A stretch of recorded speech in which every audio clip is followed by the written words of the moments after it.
మదిలో తలచిన ధన్యం యేసునామమే మధురం మదిలో తలచిన ధన్యం వెతలు తీరును కృపలు దొరుకును సాటి లేనిది యేసుని నామం వెతలు తీరును కృపలు దొరుకును సాటి లేనిది యేసుని నామం యేసునామమే మధురం మదిలో తలచిన ధన్యం. ప్రియమైన దేవుని బిడ్డలారా, నేటి వర్తమానము ముఖ్య అంశం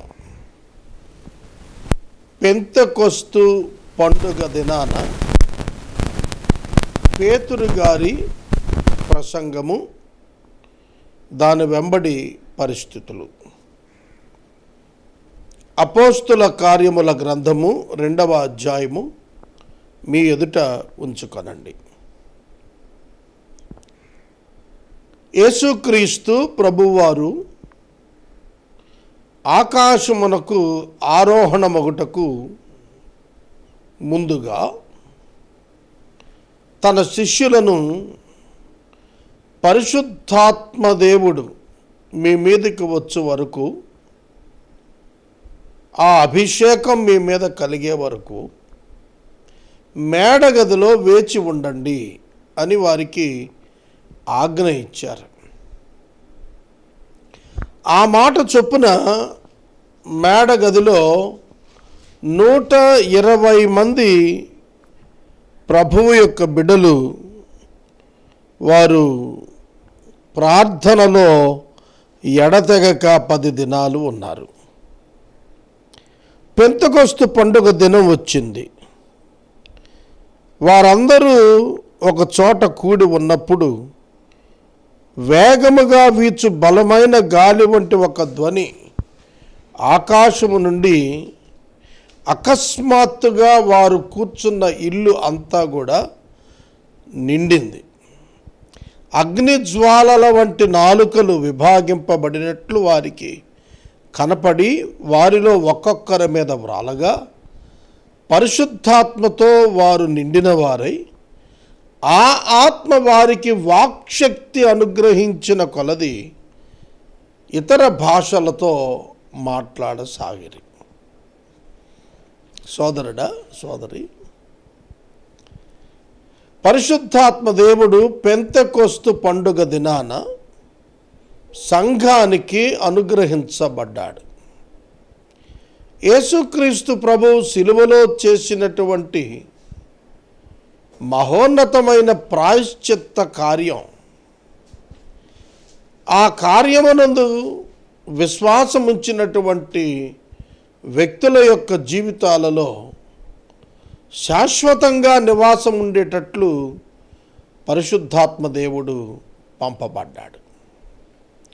యేసుక్రీస్తు ప్రభు తాను జీవించిన కాలంలో యోహాను సువార్త 16వ అధ్యాయంలో ఆయన సెలవిచ్చినట్లు, నేను వెళ్ళుట మీకు ప్రయోజనకరము, నేను వెళ్ళి మీకు ఒక ఆదరణకర్తను పంపిస్తాను, వేరొక ఆదరణకర్తను మీకు నేను పంపుతున్నాను, ఆయన వచ్చి మిమ్మల్ని సత్యములోనికి సర్వసత్యములోనికి నడిపిస్తాడు.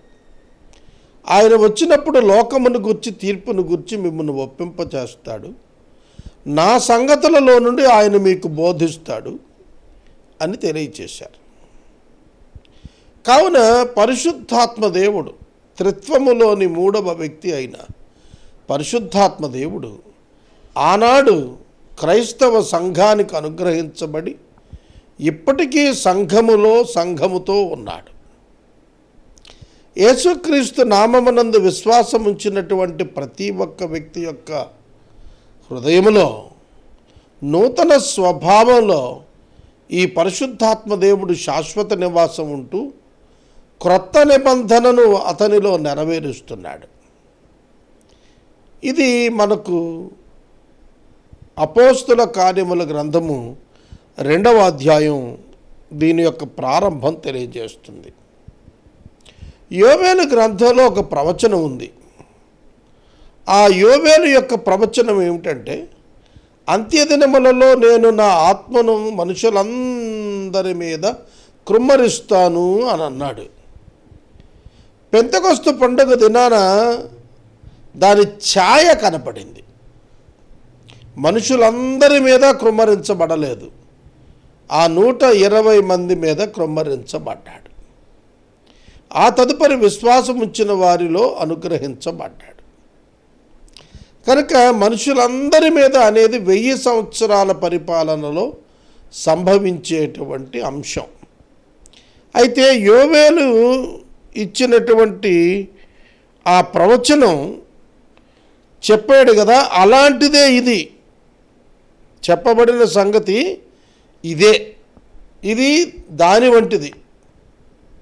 కనుక సంఘము ఒక ప్రత్యేకమైనటువంటి వ్యక్తిగా ఉంటుంది. విశ్వవ్యాప్త సంఘం యేసుక్రీస్తు శిరస్సుగా ఉండగా శరీరంగా ఉంటుంది. క్రీస్తుకు అతుకబడినటువంటి శరీరము క్రీస్తు సంఘం. క్రీస్తు సంఘానికి ఉన్నటువంటి ప్రత్యేకత ఏమిటంటే పరిశుద్ధాత్ముని యొక్క నివాసం. పాత నిబంధన గ్రంథంలో పరిశుద్ధాత్మ దేవుడు వివిధ దైవజనుల మీదకు అనుగ్రహింపబడి ప్రత్యేక సమయము, ప్రత్యేక పని నిమిత్తము అనుగ్రహించబడి వాటిని నెరవేర్చి వెళుతూ ఉండేవాడు. కానీ ఇప్పుడైతే అట్లా కాదు. క్రొత్త నిబంధన కాలములో అయితే పరిశుద్ధాత్మ దేవుడు విశ్వాసి యందు హృదయములో నూతన స్వభావంలో శాశ్వతంగా నివాసం ఉంటాడు. ఒక విశ్వాసిని పరిశుద్ధతలోనికి నడిపిస్తుంటాడు. Positional sanctification, practical sanctification, ultimate శాంక్టిఫికేషన్లలో పొజిషనల్ అండ్ అల్టిమేట్ 2 శాంక్టిఫికేషన్స్ పరిశుద్ధాత్మ దేవుడు స్వయంగా ఇచ్చేవి. ప్రాక్టికల్ శాంక్టిఫికేషన్ విశ్వాసి పరిశుద్ధాత్మ శక్తి చేత తన యొక్క సహకారంతో తాను చేసుకుంటూ ఉంటాడు. కనుక పాపమును గూర్చి, తీర్పును గూర్చి, లోకమును గూర్చి పరిశుద్ధాత్ముడు ఒప్పిస్తుంటే ఒప్పుకుంటూ, క్షమాపణ కోరుకుంటూ, తనను తాను సరిచేసుకుంటూ, దిద్దుకుంటూ క్రీస్తు సారూప్యంలోనికి ఎదగటానికి పరిశుద్ధాత్మ దేవునికి సహకరిస్తూ ఉంటాడు విశ్వాసి. కనుక క్రీస్తు యొక్క సంఘం ఏర్పడినప్పుడు ఏం జరిగింది ఆ దినానంటే, పేతురు ఒక మహాప్రకటన ఇచ్చాడు. మూర్ఖులకు ఈ తరము వారికి వేరై రక్షణ పొందండి అని హెచ్చరిక చేశాడు. మూర్ఖులకు ఈ తరము వారు, ఏ తరము వారు? యేసుక్రీస్తు ప్రభువును సిలువ వేసినటువంటి తరం మూర్ఖులైనటువంటి తరం. ఎందుకు వారు మూర్ఖులుగా చెప్పబడ్డారు అనంటే, యేసుక్రీస్తు ప్రభువును సిలువ వేసినందున, ఆయన చూపిన రుజువులను విశ్వసింపనందున, ఆయన చేసినటువంటి మిరకల్స్ని బట్టి ఆయనను తెలుసుకోలేకపోయినందున వారిని మూర్ఖులుగా పేర్కొన్నాడు. అందుకే వారికి మారు మనసు నిమిత్తము, పాపక్షమాపణ నిమిత్తము యేసుక్రీస్తు నామమున బాప్తిస్మం తీసుకోండి అనేటువంటి ఒక సువార్తను ప్రకటించాడు పేతురు. పేతురు యేసుక్రీస్తు ప్రభువు అప్పగించబడిన రాత్రి నేను యేసును ఎరుగనని ముమ్మారు పలికినటువంటి పిరికివాడు. అటువంటి పేతురు పరిశుద్ధాత్మ దేవుని చేత నింపబడిన తరువాత తానే వారందరి మధ్య ధైర్యముగా లేచి యెరూషలేములో ఈ మొట్టమొదటి ప్రసంగాన్ని చేశాడు. దేవుడు జీవాధిపతి అయినటువంటి ఆయనను మీరు చంపినప్పుడు ఆయనను దేవుడు లేపాడు, అందుకు మేము సాక్షులమని 3వ అధ్యాయము 15-16 వచనాల్లో, 14-15 వచనాల్లో ఆయనే స్వయంగా చెబుతూ వచ్చాడు. కనుక వాక్యాన్ని గమనిస్తున్నప్పుడు పేతురు యొక్క ధైర్యానికి కారణం పరిశుద్ధాత్మని యొక్క నింపుదల. పేతురు యొక్క వాక్శక్తికి కారణం పరిశుద్ధాత్మని యొక్క నింపుదల. సంఘము ఒప్పించబడుటకు కారణం పరిశుద్ధాత్మ దేవుని యొక్క సహాయము. పరిశుద్ధాత్ముడు లేనిదే ఎవడును క్రీస్తు దేవుడు అని ఒప్పుకోలేడు. క్రీస్తు దేవుడు పంపగా వచ్చినటువంటి రక్షకుడని పరిశుద్ధాత్మ దేవుడు లేకుండా ఏ మానవుడు ఒప్పుకోలేడు. ఒక మనిషి తాను పాపినని గ్రహించి తాను పాపినని ఒప్పుకోవటానికి పరిశుద్ధాత్మ దేవుడే కారకుడవుతాడు. కనుక దేవుని ఆత్మ లేనిదే రక్షణ కార్యం జరగదు. ఈ మాట మీరు ఎన్నడూ మరిచిపోకూడదు. పేతురు చెప్పిన మాటకు ఆ దినాన వాళ్ళు ఎంతగానో ఒప్పించబడ్డారు. అతడిచ్చిన సాక్ష్యాన్ని బట్టి ఒప్పించబడి ఆ దినాన వాక్యాన్ని అంగీకరించారు. They believed the word of God. They believed the word of God, Jesus Christ. యేసుక్రీస్తు ప్రభువు దేవుని వాక్యము, దేవుని వాక్యమునందు నమ్మిక ఉంచారు. ఆ సందర్భమున ఒక 4 ప్రధానమైన విశేషాలు, సంఘము 4 పిల్లర్స్, 4 స్తంభాలు సంఘం నిలబడటానికి కారణమయ్యాయి. 1 అపోస్తలుల బోధ, 2 సహవాసము, 3 రొట్టె విరుచుట, 4 ప్రార్థన చేయుట. ఈ 4 కూడా వారు ఎడతెగక ఆచరించారు.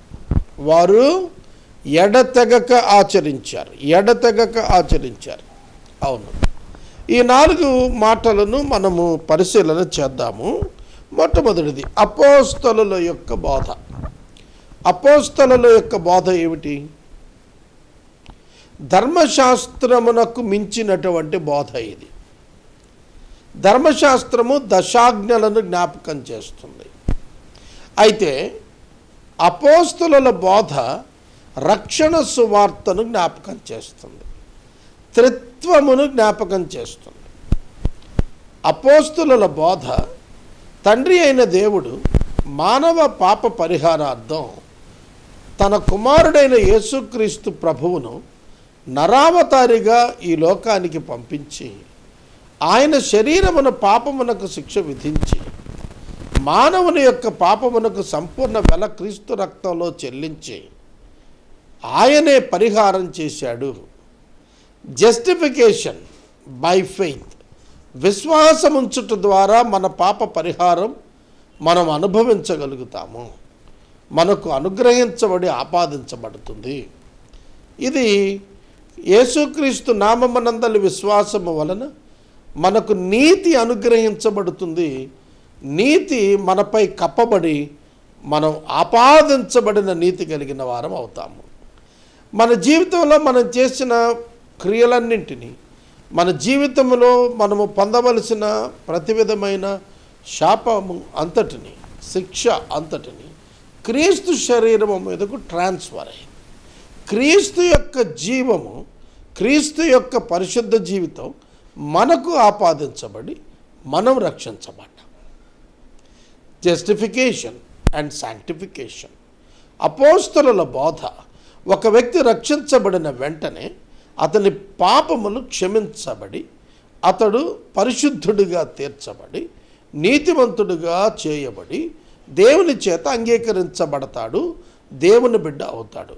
ఆయనను ఎందరు అంగీకరించిరో వారందరికీ దేవుడు తన పిల్లలగుటకు అధికారం ఇచ్చినన్న లేఖనం ప్రకారం ఒక వ్యక్తి యేసుక్రీస్తు ప్రభువును హృదయంలో విశ్వసించి తన నోటితో ఒప్పుకొనినప్పుడు అతడు రక్షించబడిన వాడవుతాడు.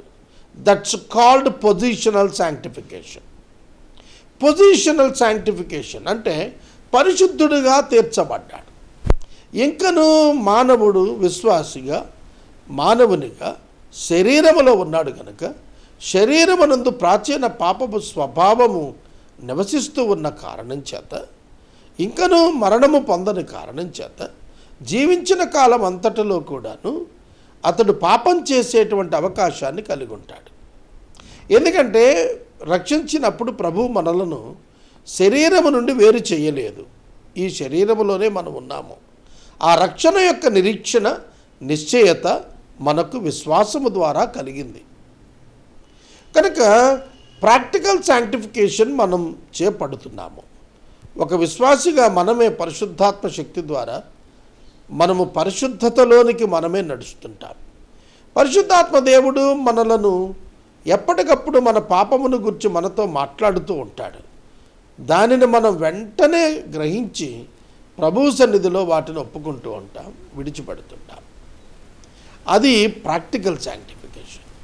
మన మరణ సమయంలో అల్టిమేట్ శాంక్టిఫికేషన్ ఆయనే అనుగ్రహించి ప్రభు సన్నిధికి మనల్ని తీసుకుని వెళతాడు. అది పరిశుద్ధాత్మని కార్యం. కనుక ఈ విధంగా ఒక వ్యక్తి రక్షించబడతాడు. ఇది అపోస్తుల బోధ. అపోస్తుల బోధ త్రిత్వపు బోధ. అపోస్తుల యొక్క బోధ పరిశుద్ధాత్ముని యొక్క శాశ్వత నివాసమును గురించి చెప్పినది. అపోస్తుల యొక్క బోధ విశ్వాసము ద్వారా కృపచేతనే రక్షించబడుతున్నాము, ఇది మన వలన కలిగినటువంటిది కాదు, ఇది దేవుని కృపావరము అని చెప్పినటువంటి బోధ. అపోస్తుల బోధ యేసే రక్షకుడు, యేసు ద్వారానే పరలోక రాజ్యము, యేసు ద్వారానే మనము తండ్రి యొద్దకు రాగలుగుతాము. ఇది అపోస్తుల యొక్క బోధ. కాబట్టి అపోస్తుల బోధలో ఎప్పుడైతే మనం అందరము కలిసి ఉంటామో ఇది మనలను నిలవబెడుతుంది. ఈ అపోస్తుల కార్యములు 17వ అధ్యాయంలో అపోస్తులు చెప్పినటువంటి మాటలు లేఖనముల ప్రకారము ఉన్నవో లేవో బెరయా విశ్వాసులు పరిశీలించి మరీ చూచారు. కనుక వాక్యాన్ని పరిశీలించి, లేఖనాలను పరిశీలించి, లేఖన సత్యమునకు సరిపోయినటువంటి సత్య విభజన సరిగా ఉన్నటువంటి బోధను అపోస్తలులు చేశారు. కాబట్టి యేసుక్రీస్తు ప్రభువారు బోధించుట చేత ప్రారంభమైనటువంటి క్రీస్తు యొక్క సంఘం, యేసుక్రీస్తు ప్రభువారు పరలోక రాజ్యానికి వెళ్ళి పంపినటువంటి పరిశుద్ధాత్మని శక్తి చేత ఆవిష్కరించబడిన క్రీస్తు యొక్క సంఘం అపోస్తుల బోధ అనేటువంటి ప్రాథమిక స్తంభం పైన ఆధారపడి ఉన్నది. రెండవది సహవాసమందును.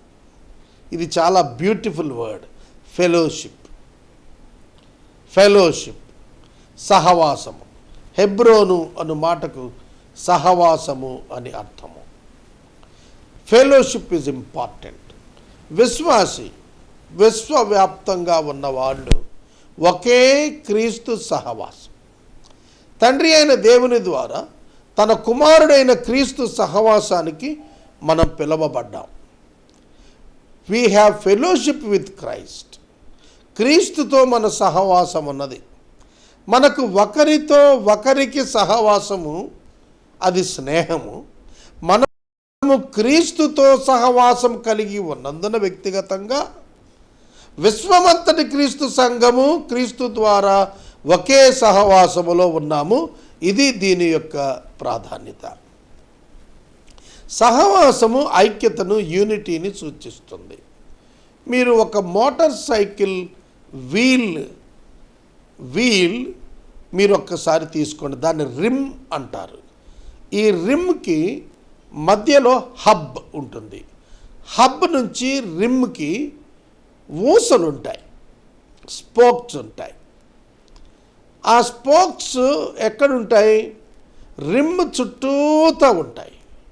రిమ్కి రంధ్రాలుండి ఆ రంధ్రాలలో ఆ ఊసలు ఉంచబడి అవి హబ్తో కనెక్ట్ చేయబడి టైట్ చేయబడతాయి. వింటున్నారా? హబ్ అంటే మధ్యలో ఉన్నటువంటి చక్రం ప్రతి ఊసను కూడా కలుపుకొని ఉంటుంది. రిమ్కి ఒకవైపు హబ్ను, మరొక వైపు ఊస పట్టుకొని ఉంటుంది. హబ్ ఊసలన్నింటినీ కలిపి ఉంచుతుంది. That is unity. హబ్లో ఉన్నటువంటి ఒక ఎడ్జ్, రిమ్లో ఉన్నటువంటి మరొక ఎడ్జ్. రిమ్ వరల్డ్ అయితే hub Christ. rim is like world, hub is like Christ. The world Christians connected to the hub Christ, and they were placed to the rim, nothing but the world. They were placed in different places in the world. నేను ఇండియాలో ఉన్నాను, ఇంకొక విశ్వాసి వేరే దేశంలో ఉండవచ్చు. అయితే ఆ విశ్వాసిని నన్ను కలిపేది క్రీస్తు అనేటువంటి హబ్. అందుకే మేము క్రీస్తు ద్వారా సహవాసం కలిగి ఉన్నాం. ఇది మనం అర్థం చేసుకోవాలి. క్రిస్టియన్స్ ఒకరికొకరు సహవాసం కలిగి ఉండరు. చెబుతాను వినండి. ప్రపంచ క్రైస్తవ్యాన్ని డినామినేషన్స్, డాక్ట్రిన్స్ ముక్కలు ముక్కలు ముక్కలు ముక్కలుగా చేశాయి. అంతెందుకు, మీ ఊరిలోనే ఎన్నో సంఘాలు ఉంటాయి. ఒకరికి పొసగదు. ఒకరు ఎన్నడొకరు చర్చ్కి ఇంకొకరు వెళ్ళరు, మాట్లాడుకోరు కదా అని చెప్పి they are not different. They are united with Christ and the same time they are hubbed to the Christ. క్రీస్తుకు అతుకబడినటువంటి వారం మనం. అందుకనే జీసస్ క్రైస్ట్ అనే హబ్తో కనెక్ట్ అయ్యి విశ్వవ్యాప్తంగా ఉన్న క్రైస్తవ్యం ఐక్యత చెంది ఉన్నారు. ఇదే సహవాసం. సహవాసములో వారు ఎడతెగక ఉన్నారు. ఫెలోషిప్లో వారు ఎడతెగక ఉన్నారు. ఏ ప్రాంతాల్లో వాళ్ళు ఉన్నవారైనా క్రీస్తును బట్టి ఒకే శరీరంగా వాళ్ళు తమను తాము భావించారు. డిఫరెంట్ అవయవాలుగా ఉండి క్రీస్తు శరీరంలో భాగస్థులై శిరస్సు క్రింద పనిచేస్తున్నారు. క్రైస్తవ సంఘానికి శిరస్సు ఎవరో తెలిసిన? యేసుక్రీస్తు, దేవుని వాక్యం. యేసుక్రీస్తుకు శిరస్సు దేవుడు. కనుక దేవుడు శిరస్సుగుండగా, క్రీస్తు శిరస్సుగుండగా సంఘము అవయవములుగా ఉండి పనిచేస్తుంది. అవయవాలైన సంఘానికి తల లేదు. తల క్రీస్తే, ఆలోచన ఇచ్చువాడు క్రీస్తే, వినువాడు, మాట్లాడేవాడు, చూచువాడు క్రీస్తే, పనిచేసేవారమే మనం. We were led by the holy spirit, we were guided by the holy spirit. పరిశుద్ధాత్మని చేత నడిపించబడి, పరిశుద్ధాత్మని చేత మనము మన యొక్క అనుదిన జీవితాల్లో కొనసాగించబడతాం విశ్వాసంలో. కాబట్టి సహవాసములో మనము అతుకబడి ఉన్నాము.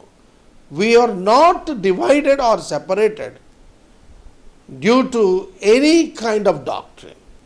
ఏ విధంగా కూడా మనం వేరుగా లేము. మనము ఒకరికొకరము వేరుగా లేము. ఒకరికొకరు అతుకబడి ఒకే వ్యక్తిగా ఉన్నాము. అదే సహవాసంలో ఉన్నటువంటి భాగ్యం. కనుక క్రీస్తునందున్నవాడు క్రీస్తునందున్న ప్రతివానితోనూ ఐక్యత చెంది ఉన్నాడు. ఈ ఐక్యత క్రీస్తు వల్ల కలిగింది. బైబిల్ వల్ల, మతం వల్ల కలిగింది కాదు. క్రీస్తే మనలను కలిపాడు. కాబట్టి మనము వేరుపడలేనటువంటి వారముగా ఐక్యత కలిగి ఉంటాము. ఇది సహవాసంలోని శక్తి. ఇది విశ్వవ్యాప్తంగా ఉంటుంది. యేసు ప్రభు తన శిష్యులతో చెప్పారు, మీరు వెళ్ళినప్పుడు, ఇంటిలోనికి వెళ్ళేటప్పుడు సమాధానము మీకు వచ్చిన ఎడల అది మనదే అని అన్నాడు.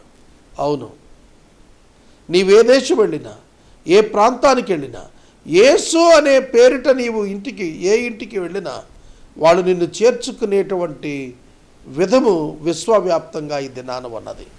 కనుక ప్రపంచంలో క్రైస్తవ్యాన్ని మించినటువంటి గొప్ప శక్తి, గొప్ప వ్యక్తి క్రైస్తవుని గురించి కాదు చెబుతోంది. ప్రపంచ క్రైస్తవ్యం అనే వ్యక్తి, బలమైనటువంటి వ్యక్తి, దేవుని కొరకు పనిచేస్తున్న వ్యక్తి ఈ లోకంలో ఉన్నాడు. అందులో మనమందరం అవయవములు. కనుక సహవాసములో ఎడతెగక ఉన్నారు. 3, రొట్టె విరుచుట యందు వారు ఎడతెగక ఉన్నారు. ఏమిటి రొట్టె విరుచుట? పస్కాను ఇది జ్ఞాపకం చేస్తుంది. యేసుక్రీస్తు ప్రభువారు అప్పగించబడినటువంటి రాత్రి ఆయన రొట్టె విరిచారు. ఇది మీ నిమిత్తము చిందించబడుతున్న నూతన నిబంధన రక్తం, విరవబడుతున్న నా శరీరం అన్నారు. యేసుక్రీస్తు ప్రభువు మనము యేసుక్రీస్తులో ఉన్నాము అని అర్థమయ్యేటట్లు రొట్టె భుజించారు. అది ప్రతి ఇంట విరిచారు.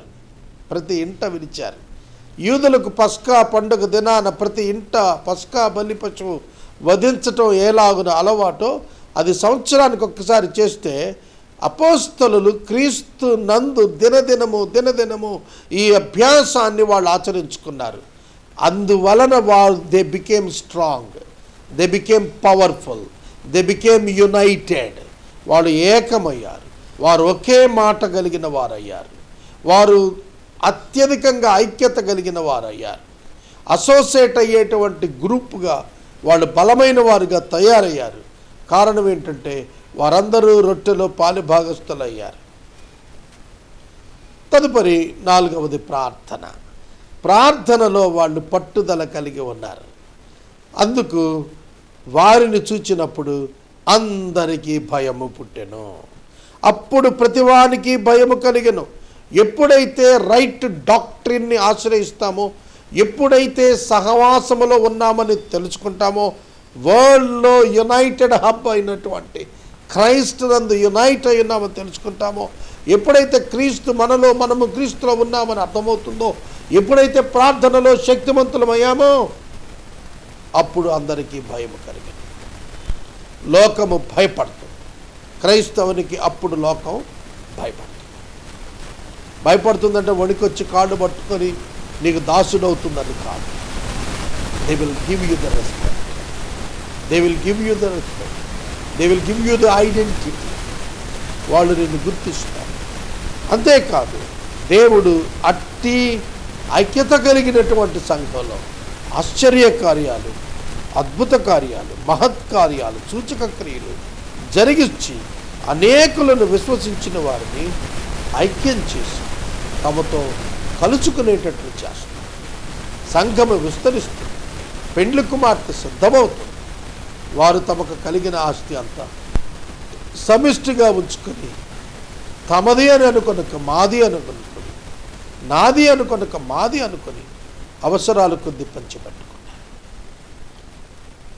They became very powerful and strong. అందుకే అంతియొకయలోని క్రైస్తవులు విశ్వాసులను క్రైస్తవులను పిలిచారు. They became the followers of Christ. They were called in the name of Jesus Christ as the Christians. చూడండి, పెంతెకొస్తు పండుగ దినాన ప్రారంభమైనటువంటి ఉజ్జీవ జ్వాల ప్రపంచమును తాకినట్లుగా చూస్తాం. ఈనాడు ఆ ఉజ్జీవ జ్వాలలలోనే మనం క్రీస్తుని ఎరిగాము. మన ద్వారా ఉజ్జీవ జ్వాలలు పెరగాలి. మన ద్వారా సువార్త ప్రకటన అత్యధికం కావాలి. ఈ లోకంలో నువ్వు ఈరోజు చనిపోతే నీకున్నదంతా విడిచి వెళతావు. నీకున్న దానితో దేవుని యొక్క సువార్తను లోకానికి అందించడానికే దేవుడు నీకు సమస్తాన్ని ఇచ్చాడు. కనుక నేను మనవి చేస్తున్నాను, సువార్త ప్రకటించే వారి పక్షంగా నీవు నిలిచి దేవుడు నీకు ఇచ్చినటువంటి దానిని సువార్త సేవలో వినియోగించి ఈ లోకమంతటా క్రీస్తు నామము, క్రీస్తు యొక్క సువార్త ప్రకటించబడేటట్లు మీరు సిద్ధం కావాలి. ఆనాడు పెంతెకొస్తు పండుగ నాడు సమిష్టిగా ఉంచుకునేటువంటి క్రైస్తవ్యం విశ్వవ్యాప్త సువార్త వెళ్ళుటకు కారణమయ్యారు. ఇవాళ ప్రపంచం చాలా చిన్నదైపోయింది. ప్రియదేవుని విడులారా, క్రీస్తు యేసు నందు మీరు ఉన్నతమైన పిలుపునకు కలుగు బహుమానము పొందేటట్లుగా సువార్తీకరణలో భాగస్థులవ్వండి. యేసునామమే మధురం, మదిలో తలచిన ధన్యం. యేసునామమే మధురం, మదిలో తలచిన ధన్యం. వెతలు తీరును, కృపలు దొరుకును, సాటి లేనిది యేసుని నామం. వెతలు తీరు